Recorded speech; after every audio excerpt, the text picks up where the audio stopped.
আসসালামু আলাইকুম। ফারজানা নাহিদ জানাচ্ছি টিভিতে দেশের খবর। ক্রাউন সিমেন্ট শিরোনাম দেখছিলেন, নিয়ে যাব পুরো খবরে। বিপ্লবের মাধ্যমে ভোটের অধিকার প্রতিষ্ঠার সুযোগ এসেছে জানিয়ে প্রধান নির্বাচন কমিশনার এএমএম নাসির উদ্দিন বলেছেন, সবার সহযোগিতায় ভোট না দিতে পারার আক্ষেপ খোঁচাতে চায় নির্বাচন কমিশন। দেশজুড়ে ভোটার তালিকা হালনাগাদ কর্মসূচি উদ্বোধন করে একথা বলেন তিনি। সিসি আরও বলেন, নির্বাচনের নামে আর প্রহসন নয়। 20 জানুয়ারি থেকে শুরু হয়ে 3 ফেব্রুয়ারি পর্যন্ত বাড়ি বাড়ি গিয়ে তথ্য সংগ্রহের কাজ করবে নির্বাচন কমিশন। নাজিবুর রহমানের রিপোর্ট। ত্রয়োদশ জাতীয় সংসদ নির্বাচন আয়োজনের লক্ষ্যে ভোটার তালিকা হালনাগাদ কর্মসূচি হাতে নিয়েছে নির্বাচন কমিশন।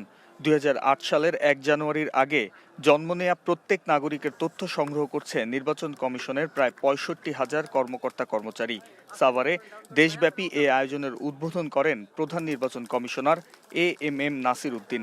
এ সময় নতুনভাবে ভোটার তালিকায় যুক্ত হতে পারায় উচ্ছ্বাস প্রকাশ করেন অনেকে। ভোটার হতে পারবো, তো তাছাড়া আমি আমার এনআইডি কার্ডটাও পাবো, আমার যে পরিচয়টা সেটা জাতীয়ভাবে সংরক্ষিত থাকবে, সেটা আমার খুব ভালো লাগছে। তাছাড়া যে এরপর যে আমি আমার জনপ্রতিনিধি নির্বাচন করবো, তিনি আমাদের সেবায় কাজ করতে পারবেন। আমার পছন্দ মতো জনপ্রতিনিধি নির্বাচন করবো, তিনি যেন কোনো অন্যায় বা দুর্নীতি না করেন। একটি সুষ্ঠু নির্বাচন দেখতে চাই, যেখানে কোনো ঝামেলা থাকবে না, কোনো করাপশন বা এরকম কিছু থাকবে না। এরকম একটা নির্বাচন প্রত্যাশা করছি। এর আগে এক মতবিনিময় সভায় নির্বাচন কমিশনাররা বলেন, নির্ভুল ভোটার তালিকা প্রণয়নের মাধ্যমে ভোটাধিকার ফিরিয়ে দিতে প্রতিশ্রুতিবদ্ধ নির্বাচন কমিশন। আর্লি 30s 33 34 থেকে শুরু করে নিচে এরা ভোটের স্বাদই পায় নাই এবং তারা ভোটের জন্য মুখিয়ে আছে। এবার ইনশাআল্লাহ আমরা প্রতিজ্ঞাবদ্ধ, আমাদের সন্তানদের প্রত্যাশা আমরা পূরণ করব। সবাই যেন ভোট দিতে পারেন। শাসক নয়, জনগণের সেবক নির্ধারণের অধিকার, যা আমরা দীর্ঘদিন হারিয়ে ফেলেছিলাম। আর সারা বছর ব্যাপী আমাদের সেই প্রচেষ্টাই চলবে, সেই হারানো অধিকার উদ্ধারের প্রচেষ্টায় আমরা রত থাকব। জুলাই বিপ্লবের মাধ্যমে ভোটের অধিকার প্রতিষ্ঠার সুযোগ এসেছে জানিয়ে প্রধান নির্বাচন কমিশনার বলেন, ভোট দিতে না পারার আক্ষেপ ঘুচাতে চায় ইসি। যেদিন মানুষ ভোট দিতে পারবে নির্বিঘ্নে, বিনা দ্বিধায়, freely, fairly, without any intimidation, ভয় ভীতিহীনভাবে নিজের পছন্দের প্রার্থীকে যেদিন ভোট দিতে পারবে, সেদিন আমরা মনে করি যে ভোটের অধিকার প্রতিষ্ঠা হলো।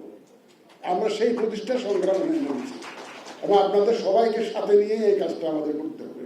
আপনার অধিকার যাতে কেউ এনক্রোচ করতে না পারে, ভোটের দিন যাতে কেউ আপনার অধিকার হরণ করতে না পারে, কেউ যাতে ভোট কেন্দ্র দখল করতে না পারে, ভোটের বাক্স কেড়ে নিতে না পারে, আপনাকে অযাচিতভাবে ইনফ্লুয়েন্স করতে না পারে ভোটারদেরকে, সেইটা জনপ্রতিরোধ গড়ে তুলতে হবে আমাদের।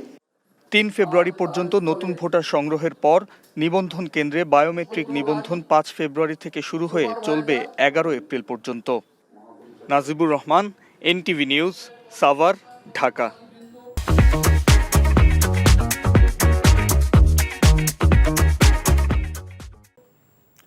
এদিকে চট্টগ্রামে বাড়ি বাড়ি গিয়ে ভোটার তালিকা হালনাগাদের তথ্য সংগ্রহের কার্যক্রম শুরু হয়েছে। সকাল থেকে নগরীর বিভিন্ন এলাকায় এই কার্যক্রম শুরু হয়। তবে রোহিঙ্গারা যাতে তালিকায় অন্তর্ভুক্ত হতে না পারে সে ব্যাপারে কঠোর সাবধানতার কথা জানিয়েছে নির্বাচন কমিশন। এর আগে সকাল থেকে ভোটার তালিকা হালনাগাদের তথ্য সংগ্রহের কার্যক্রম উদ্বোধন করেন চট্টগ্রাম বিভাগীয়, আঞ্চলিক এবং জেলার নির্বাচন কর্মকর্তারা। তথ্য সংগ্রহের কার্যক্রম সরেজমিনে দেখতে চট্টগ্রামে যান ইউএনটিপির কর্মকর্তারা। নির্বাচন কর্মকর্তারা জানান, ভোটার তালিকা হালনাগাদের তথ্য সংগ্রহের কার্যক্রমে বাদ পড়ারা যুক্ত হবেন। পুলিশ, র্যাব এবং আনসার এই 3 বাহিনীর পোশাক পরিবর্তনের সিদ্ধান্ত হয়েছে। এই তথ্য জানিয়ে স্বরাষ্ট্র উপদেষ্টা অবসরপ্রাপ্ত লেফটেন্যান্ট জেনারেল জাহাঙ্গীর আলম চৌধুরী আশা প্রকাশ করেন, পোশাকের সাথে সাথে আইন শৃঙ্খলা রক্ষাকারী বাহিনীগুলোর মানসিকতারও পরিবর্তন হবে। সচিবালয় আইন শৃঙ্খলা সংক্রান্ত উপদেষ্টা পরিষদ কমিটির সভা শেষে এসব কথা বলেন তিনি। উপদেষ্টা বলেন, পুলিশ সংস্কার কমিশনের প্রতিবেদন এখনও দপ্তরে আসেনি, আর তাদের সুপারিশ বাস্তবায়নে কিছুটা সময় লাগবে। এছাড়া যতদিন দরকার হয় সেনাবাহিনী মাঠে থাকবে বলেও জানান তিনি। বাংলাদেশে যারা অবৈধভাবে বসবাস করছে তাদের 31 জানুয়ারির মধ্যে ফিরে যেতে হবে জানিয়ে উপদেষ্টা বলেন, না গেলে আইনানুগ ব্যবস্থা নেওয়া হবে। তিনি বলেন, সীমান্তে বিজিবির কাছে সাউন্ড গ্রেনেড, টিয়ারশেল না থাকায় ব্যবহার করতে পারেনি, তাই সাউন্ড গ্রেনেড এবং টিয়ারশেল কেনার অনুমতি দেয়া হয়েছে। আগে তো ক্রয় করার অনুমতি দিচ্ছে, ক্রয় করলে কি ব্যবহার করবে না, নাকি যুদ্ধ হলে কি ব্যবহার করবে, তা তো ওইটাই ব্যবহার করবে। মানে পরিস্থিতি হলো তারা ডিকটেট করবে কোন সময় কোনটা ব্যবহার হবে। তারা অভিযোগ করছে আমরা উস্কানি দিচ্ছি, আমরা অভিযোগ করতেছি, ওরা উস্কানি দিচ্ছে। এটা তো বর্ডারের ব্যবস্থা। পোশাকের পরিবর্তন চাতে বোন একটা ভালো প্রশ্ন করছে, তাদের সবারই মন মানসিকতা সবকিছু পরিবর্তন হইতে হবে। পোশাকের সাথে সাথে সবকিছু মন মানসিকতা সবকিছুরই পরিবর্তন দেয়। তো আমি বারবার একটা বলি, আপনারা কিন্তু একটা ক্ষেত্রে হলো সবচেয়ে বেশি জোর দেবেন, এই হলো দুর্নীতি। আপনারা যদি দেশ থেকে দুর্নীতিটা রোধ করতে পারেন, অনেক সমস্যারই সমাধান হয়ে যাবে।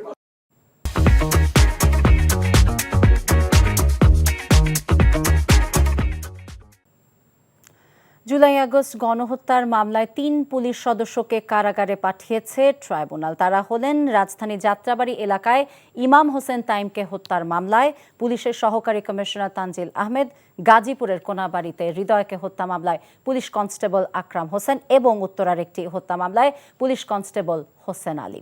সকালে ট্রাইব্যুনালে হাজির করা হলে শুনানি শেষে তাদেরকে কারাগারে পাঠানোর আদেশ দেয় আন্তর্জাতিক অপরাধ ট্রাইব্যুনাল। এদিকে সাবেক সেনা কর্মকর্তা গ্রেফতারকৃত জিয়াউল আহসান ট্রাইব্যুনালের বিচারের এখতিয়ার নিয়ে প্রশ্ন তোলেন। এ বিষয়ে তার করা আবেদনের শুনানি শেষে আদেশের জন্য বুধবার দিন ধার্য করেছে ট্রাইব্যুনাল।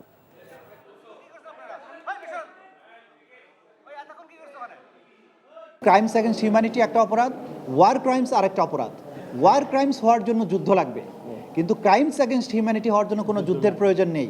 ক্রাইমস এগেনস্ট হিউম্যানিটি সংগঠিত হওয়ার জন্য যুদ্ধ হওয়াটা কোনো অবস্থাতেই শর্ত নয়। এই কথাটা ওনারা না বুঝে একটা বিভ্রান্তিকর আর্গুমেন্ট আদালতে করেছেন। মাদার ল হচ্ছে ওয়ারটা থাকতে হবে, এবং এই ট্রাইব্যুনালটা এই কারণে, এটা হচ্ছে একটা পলিটিক্যাল বিষয় ছিল, এটা কোনো যুদ্ধ ছিল না। সেই কারণে আমরা এটা এই কোর্টে এসে বলেছি যে না, আপনার এই এখতিয়ার নেই। আমরা অবশ্যই উচ্চ আদালতে যাব। পুলিশের সাবেক আইজি বেনজির আহমেদের গোপালগঞ্জের Savanna Eco Resort and Natural পার্কে অবৈধভাবে সরকারি টাকায় পয় এবং পানি নিষ্কাশন, ড্রেন নির্মাণ সহ বিভিন্ন অনিয়মের অভিযোগে অভিযান চালিয়েছে দুর্নীতি দমন কমিশন। সকালে দুদক গোপালগঞ্জ জেলার উপপরিচালক মশিউর রহমানের নেতৃত্বে প্রথমে জনস্বাস্থ্য প্রকৌশল অধিদপ্তর এবং পরে স্বাস্থ্য প্রকৌশল অধিদপ্তরে অভিযান পরিচালিত হয়। পালিয়ে যাওয়া সাবেক আইজিপি বেনজির আহমেদের ব্যক্তি মালিকানাধীন আলোচিত সাভানা ইকো রিসর্ট এবং ন্যাচারাল পার্কের চারপাশে সরকারি টাকা ব্যয় পানি নিষ্কাশন, ড্রেন নির্মাণ সহ জনগণের সাথে সম্পর্ক নেই এমন প্রকল্প গ্রহণ, টিউবওয়েল বিতরণ এবং স্থাপনে অনিয়মের অভিযোগে জনস্বাস্থ্য প্রকৌশল অধিদপ্তরে অভিযান চালায় দুদক। পরে দুদক টিম অভিযান চালায় স্বাস্থ্য প্রকৌশল অধিদপ্তরে। তদন্তে 2টি প্রতিষ্ঠানে অভিযোগের সত্যতা পাওয়া গেছে বলে জানান দুদক কর্মকর্তা। ব্যক্তিগত উদ্যোগে তৈরি বেসরকারি প্রতিষ্ঠান, এইখানে এই সরকারিভাবে যে পানির লাইন সরবরাহ করেছে আমরা জানতে পারলাম, এবং ওই সময় যারা প্রভাবশালী ছিলেন তাদের চাপে তারা দিতে বাধ্য হয়েছেন। এটাও আমরা খতিয়ে দেখব। এই সংক্রান্ত রেকর্ডপত্র সংগ্রহ করেছি আমরা, সেই রেকর্ডপত্রগুলো পর্যালোচনা করে আমরা হেড অফিসের প্রতিবেদন দিব এবং আইনগত পদক্ষেপ গ্রহণ করব। ভর্তি পরীক্ষায় কোটা বৈষম্য নিরসনের দাবিতে চট্টগ্রামে বিক্ষোভ সমাবেশ করেছে বৈষম্য বিরোধী ছাত্র আন্দোলন। সকালে চট্টগ্রাম প্রেস ক্লাবের সামনে জড়ো হয় বৈষম্য বিরোধী ছাত্ররা। শুরুতে মেডিকেল ভর্তি পরীক্ষায় কোটা প্রথার প্রতিবাদে কোটা বিরোধী নানা স্লোগান দেন তারা। শিক্ষার্থীরা জানান, গত বছর মেডিকেল ভর্তি পরীক্ষা কোটায় ভর্তির সুযোগ হয়েছে মাত্র 108 জন, আর এবারে সেই সংখ্যা বেড়ে হয়েছে 279। বিক্ষুব্ধ ছাত্ররা আগামীতে বিশ্ববিদ্যালয় এবং ইঞ্জিনিয়ারিং ভর্তি পরীক্ষায় কোটা বাতিলের দাবি জানান। অন্যথায় কোটা বিরোধী আন্দোলন অব্যাহত থাকবে বলেও জানান ছাত্ররা। মিয়ানমারের আরাকান আর্মির হাতে আটক 2টি পণ্যবাহী জাহাজ 4 দিন পর ছাড়া পেয়ে টেকনাফ স্থলবন্দরে এসে পৌঁছেছে। টেকনাফ স্থলবন্দরে মহাব্যবস্থাপক জসিমউদ্দিন জানান, 16 জানুয়ারি মিয়ানমারের ইয়াঙ্গুন থেকে টেকনাফ স্থলবন্দরের উদ্দেশ্যে ছেড়ে আসা 3টি পণ্যবাহী জাহাজ দেশটির সীমান্তে নাফ নদীতে আটক করে আরাকান আর্মি। আরাকান আর্মি পণ্যবাহী 2টি জাহাজ ছেড়ে দিলে দুপুর 12টার দিকে জাহাজ দুটি টেকনাফ স্থলবন্দরে এসে পৌঁছে। তিনি আরও জানান, পণ্যবাহী জাহাজগুলোতে 50,000 বস্তা শুটকি, সুপারি, কপি সহ বিভিন্ন মালামাল রয়েছে। সাতক্ষীরায় ব্যবসায়ীর 23 লাখ টাকা ছিনতাইয়ের ঘটনায় 2 ছিনতাইকারীকে গ্রেফতার করেছে ডিবি। এ সময় তাদের কাছ থেকে 3,93,000 টাকা উদ্ধার করা হয়েছে। এছাড়া বাকি টাকাও উদ্ধারের চেষ্টা চলছে। গতকাল সদর উপজেলার কাশিমপুর এবং লক্ষ্মীদারি এলাকা থেকে তাদেরকে গ্রেফতার করা হয়। গ্রেফতারকৃতরা হলো মোহাম্মদ রফিকুল ইসলাম রফিক এবং আলিমউদ্দিন। সাতক্ষীরার পুলিশ সুপার মোহাম্মদ মনিরুল ইসলাম জানান, 23 লাখ টাকা ছিনতাইয়ের ঘটনায় আরেক আসামি আরাফাত গতকাল আত্মসমর্পণ করেছে।